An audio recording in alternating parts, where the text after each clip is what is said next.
হয়, নিশ্চিতভাৱে ইতিমধ্যে দেখিবলৈ পোৱা গৈছে পশ্চিম কাৰ্বি আংলঙত যি গাঁও আছে গাঁওসমূহত দেখিবলৈ পোৱা গৈছে ৰংকেৰ পূজা অনুষ্ঠিত কৰা। ক'ব লাগিব যি ৰংকেৰ পূজা আছে পৰম্পৰাগত যি ৰংকেৰ পূজা আচলতে যি গাঁওবাসী আছে গাঁওবাসীৰ অপায় অমংগল ৰোগ ব্যাধি আদি দূৰ কৰাৰ লক্ষ্যৰে এই পূজা অৰ্চনা কৰা দেখিবলৈ পোৱা যায়। আৰু এই মুহূৰ্তত মোৰ সহযোগী সতীৰ্থই দেখুৱাইছে ইয়াৰ সামগ্ৰিক দৃশ্য আৰু পৰিৱেশ। বৰ্তমান সময়ত মই উপস্থিত আছোঁ পশ্চিম কাৰ্বি আংলঙৰ ৰংকাংটুই যি গাঁও আছে গাঁওখনৰ যি পূজাস্থলী এই পূজাস্থলীৰ কিছু পৰিৱেশ দেখুৱাইছে। এনেদৰে আচলতে দেখিবলৈ পোৱা গৈছে বিভিন্ন যি ভিন্ন ভিন্ন ইয়াত বেদী স্থাপন কৰা আছে। প্ৰতিটো বেদী আচলতে লোকবিশ্বাস অনুসৰি বিভিন্ন দেৱতা দেৱ দেৱতাৰ আচলতে এই বেদীসমূহ স্থাপন কৰা হৈছে। আৰু এই বেদীসমূহত আচলতে দেৱ দেৱতাক পূজা অৰ্চনা কৰি বলি বিধানেৰে যি পূজা অৰ্চনা সেই পূজা অৰ্চনা আচলতে সমূহীয়াভাৱে তেওঁলোকে পূজা অৰ্চনা কৰি অপায় অমংগল দূৰ কৰাৰ লক্ষ্যৰে আচলতে এই পূজা অৰ্চনা কৰি থকা দেখিবলৈ পোৱা গৈছে। উল্লেখ কৰিব লাগিব যে সমগ্ৰ কাৰ্বি আংলঙতে অৰ্থাৎ পশ্চিম কাৰ্বি আংলং হওক বা পূব কাৰ্বি আংলঙে হওক জিলা দুয়োখনতে আচলতে দেখিবলৈ পোৱা যায়। এনেদৰে আচলতে পৰম্পৰাগতভাৱে বা লোকবিশ্বাস অনুযায়ী তেখেতসকলে আচলতে এনেদৰে পূজা অৰ্চনা কৰি অপায় অমংগল দূৰ কৰাৰ লক্ষ্যৰে আচলতে এনে পূজা কৰা দেখিবলৈ পোৱা গৈছে। আৰু সমান্তৰালকৈ ক'ব লাগিব যি পূজা অৰ্চনা এই পূজা অৰ্চনাৰ লগত সংগতি ৰাখি আচলতে দেখিবলৈ পোৱা গৈছে বিভিন্ন স্থানত কণ কণ শিশু ল'ৰা ছোৱালীৰ মাজত খেল ধেমালি আয়োজন কৰাৰ সমান্তৰালকৈ সাংস্কৃতিক অনুষ্ঠান আদি অনুষ্ঠিত কৰা দেখিবলৈ পোৱা গৈছে। আৰু এনেদৰে দেখিবলৈ পোৱা গৈছে আচলতে বলি বিধানৰ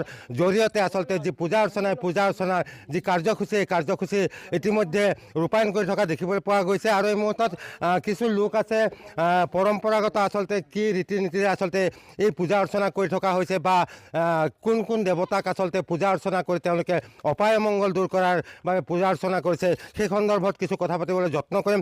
দাদা দেখিছোঁ আপোনালোকে ইতিমধ্যে যি পৰম্পৰাগত কাৰ্বি যি ৰংকেৰ পূজা অনুষ্ঠিত কৰা দেখিবলৈ পোৱা গৈছে পূজা অৰ্চনা চলি থকা দেখিবলৈ পোৱা গৈছে। কি ক'ব বিচাৰিব আচলতে কি উদ্দেশ্যেৰে এই পূজা অৰ্চনা কৰা হয়? এইটো ক'ব লাগিব আপোনালোকৰ চেনেল জৰিয়তে আজি সমগ্ৰ কাৰ্বি আংলঙৰ আজি ৰংকেৰ পূজা আমাৰ ৰংকেৰ পূজা অনুষ্ঠিত হয়।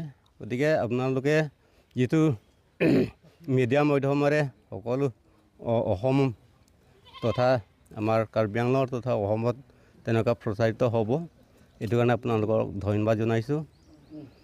সঁচাকৈ ক'ব লাগিব আমাৰ ৰংকেৰ পূজাটো হৈছে আমাৰ পৰম্পৰাগত এটা নিয়মৰ ৰীতি নীতিৰ ভিতৰত পৰে। আৰু ইয়াৰ লগত পৰে আমাৰ কাৰ্বি জাতিৰ কাৰ্বি সম্প্ৰদায়ৰ লগত এটা জড়িত এখন পূজা। সেইটো কাৰণে আমি বিশ্বাস কৰিছোঁ বা বিশ্বাস কৰোঁ যে আমাৰ কাৰ্বি সমাজৰ তেনেকুৱা আমাৰ ধৰ্ম হিচাপত যদি ক'বলৈ যায় তথাপিও আমি নেচাৰেল হিচাপত আমি ধৰ্ম পালন কৰে। গতিকে সেই নেচাৰেল ধৰ্ম পালন কৰাৰ লগতে আমি তেনেকুৱা নদ নদী পাহাৰ বা তেনেকুৱা গছ গছনি সকলো যেনেকুৱা আমাৰ দেৱ দেৱীবিলাক আছে আমাৰ তাৰে ভিতৰত অন্যতম কি নাম আছে ধৰক দেৱ দেৱতাবিলাকৰ আপোনালোকে লোকবিশ্বাস অনুসৰি কি নামাকৰণ কৰা আছে? সেইটো সকলো ঠাইতে একে সমানটো নহ'ব। তথাপি আমি য'ত এতিয়া পূজা স্থানত আমি আছোঁ সেইটো আমি প্ৰথমত আছে আৰম্ভণিৰ সেইটো হেৰি হ'ব আমাৰ হেম্ফু বুলি কয়। হেম্ফু মুকৰাং আৰু ৰাচিনজা। হেম্ফু হৈছে আমাৰ কাৰ্বি বা অন্য দেৱ দেৱতাৰ বা গছ গছনি সকলো ৰক্ষণাবেক্ষণ দিয়াৰ এটা মুৰব্বী হিচাপত তেনেকুৱা মানিছোঁ আমি। সেইটো কাৰণে হেম্ফু পূজা আমি কৰিব লাগিব। তাৰপিছত থাকিব আমাৰ লংৰি বুলি কয়। আমি য'ত নেকি এতিয়া পূজা হেৰি আছে আমাৰ হেৰিটো নকবাৰী লংৰি বুলি কয়। এই নকবাৰী লংৰি হিচাপত আমি লংবুই পাহাৰ দেৱতাত আমি পূজা দিওঁ ইয়াতে। তাৰপিছত লগতে আকৌ থাকে আমাৰ ওচৰৰ যিটো নদী আছে সেই নদীৰ কপিলী নদী বুলি কয়। কপিলী নদীৰ কাৰণে আমি আলিয়াম বুলি কয়। আমাৰ পূজাৰ যিটো আলিয়াম আছে সেই আলিয়াম পূজাটো থাকিব। আৰু থাকিব আমাৰ অঞ্চলত যিটো নেকি থান বুলি আমি কয়। আমাৰ যিটো স্থানীয় আমাৰ এলেকাত যিটো নেকি ৰক্ষণাবেক্ষণ দিয়াৰ এটা ভগৱান বুলি আমি মানো থান বুলি কয়। তাৰপিছত থাকিব আকৌ হেৰি এইটো কি কয়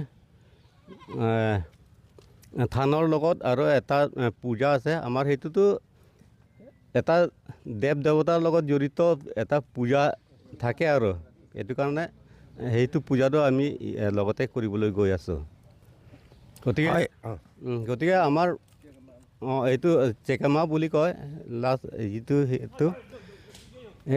সেইটো কাৰণে আমি আমাৰ অঞ্চলত যিটো নেকি আমাৰ অঞ্চলত সকলো দেৱ দেৱতাবিলাক আছে সেই দেৱ দেৱতা আমি মানি চলা দেৱ দেৱতাবোৰক আমি এতিয়া পূজা কৰিবলৈ গৈ আছোঁ হয় নিশ্চিতভাৱে এনেদৰে ইতিমধ্যে যি ৰীতি নীতিৰ বিষয়ে তেওঁ অৱগত কৰিছে ক'ব লাগিব আচলতে যি বলি বিধান আছে ইয়াতে দেখিবলৈ পোৱা গৈছে পঠা হওক বা কুকুৰা আদি আচলতে বলি বিধান প্ৰথাৰে তেওঁলোকে আচলতে এই পূজা অৰ্চনা কৰা দেখিবলৈ পোৱা যায় এটা কথা উল্লেখ কৰিব লাগিব যি পূজাস্থলী আছে পূজাস্থলীত আচলতে যি মহিলা আছে মহিলাৰ প্ৰৱেশ নিষেধ যাৰ পৰিপ্ৰেক্ষিতত আচলতে যি মহিলা আছে কাৰ্বি সমাজৰ মহিলাসকলে সুকীয়াকৈ আচলতে তেওঁলোকেও তেনে পূজা অৰ্চনাৰ আচলতে অংশ লোৱা পৰিলক্ষিত হয় সমান্তৰালকৈ আৰু এগৰাকী লোক আছে মই তেখেতৰ সৈতেও কিছু কথা পাতিবলৈ যত্ন কৰিম ছাৰ কি ক'ব বিচাৰিব যিহেতু দেখিছোঁ এক উৎসৱমুখৰ পৰিৱেশে বিৰাজ কৰা দেখিবলৈ পোৱা গৈছে কি ক'ব বিচাৰিব আচলতে ৰংকেৰক লৈ কেনেকুৱা ধৰণৰ আয়োজন আপোনালোকে কৰা কৰিছে ধন্যবাদ আপোনালোকে নিউজ চেনেলবিলাকক